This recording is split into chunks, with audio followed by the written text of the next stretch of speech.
The snow is still super heavy, guys. It's been snowing since last night and now it's already 6 p.m. Pero snow pa rin ang snow. Pero mahangin siya. Kaya hindi natatabunan ng snow yung car ko. Pero medyo makapal yung snow.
Sobrang lamig.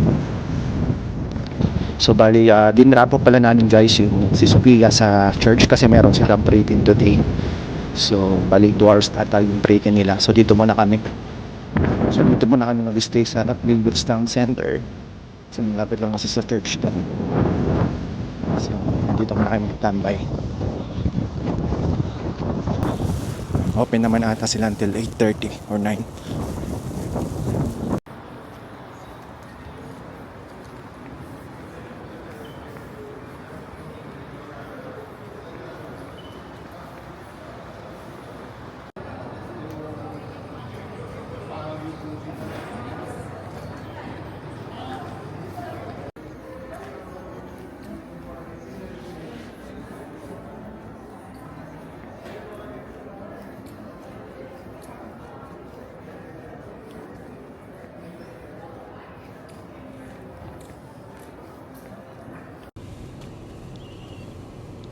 So, dito pala kami ulit guys sa church. So, ayan. I think tapos na yung yung pre-tin nila, Sophia. So, yung pipick upin na namin siya.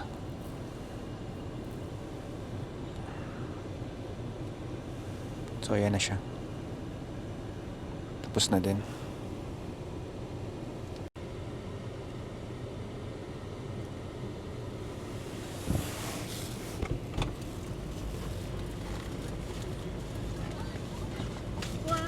How's the pre-tin?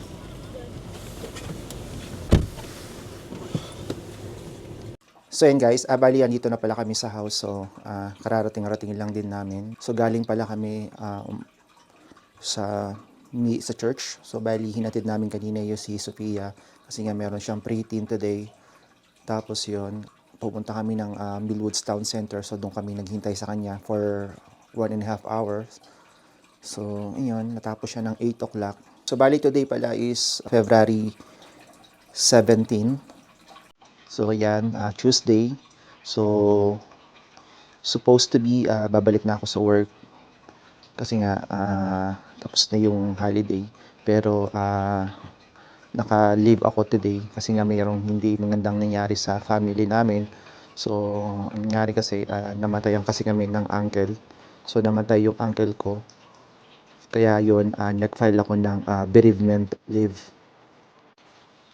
So actually hindi ko alam na may ganun pala, yung kala ko yung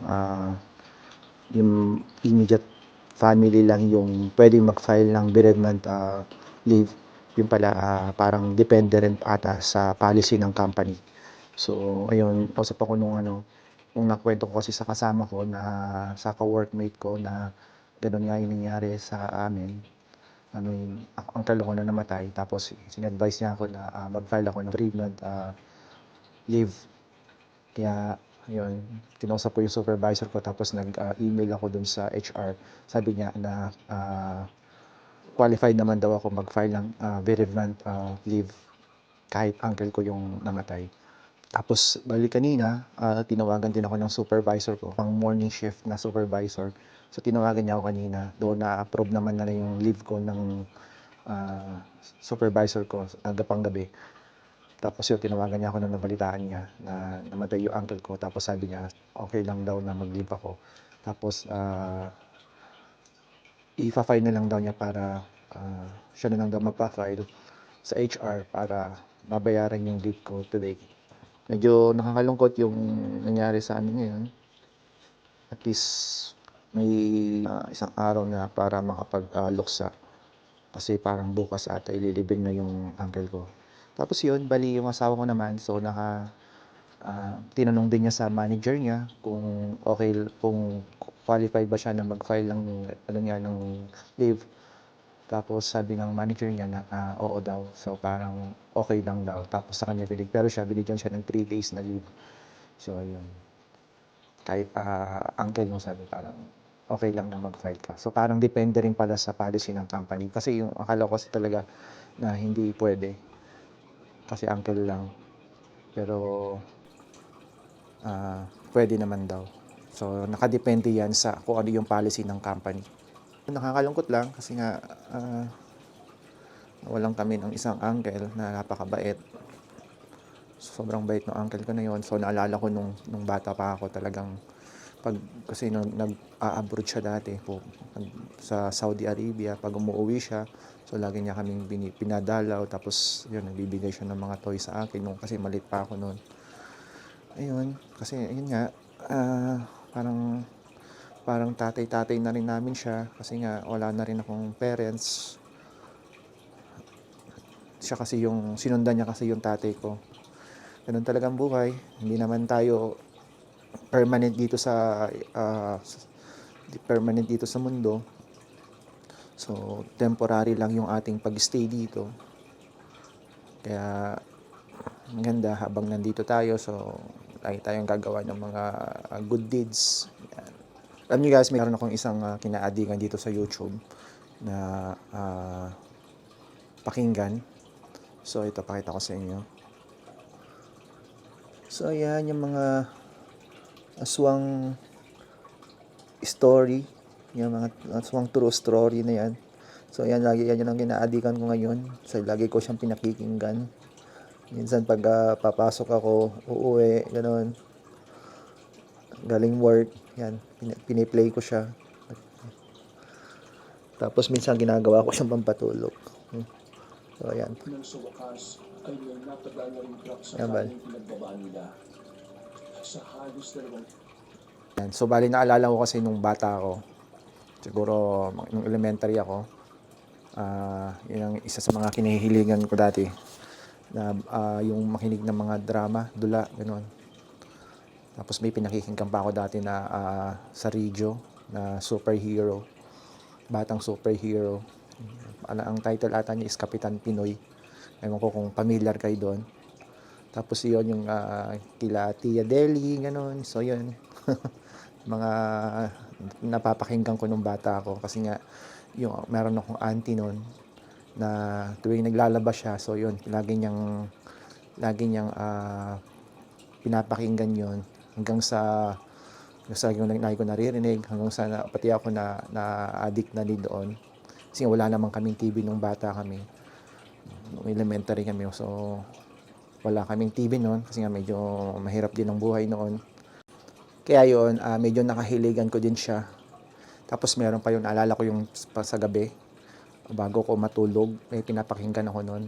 Yung father yun ni Senator Cayetano, yung kumpanyero and kumpanyera. Tapos yun, meron pa yung Negra Bandida, gano'n. So yun yung mga anong bata kasi nga sa probinsya ako lumaki. Lumaki din ako sa probinsya. So halos walang masyadong TV doon nung sa probinsya na yon, puro radyo. Kaya yun ang madalas namin pinakikinggan. Siguro guys, hanggang dito muna yung video natin. Please don't forget to like, share, and subscribe our channel. And thank you and see you on our next vlog. Bye-bye.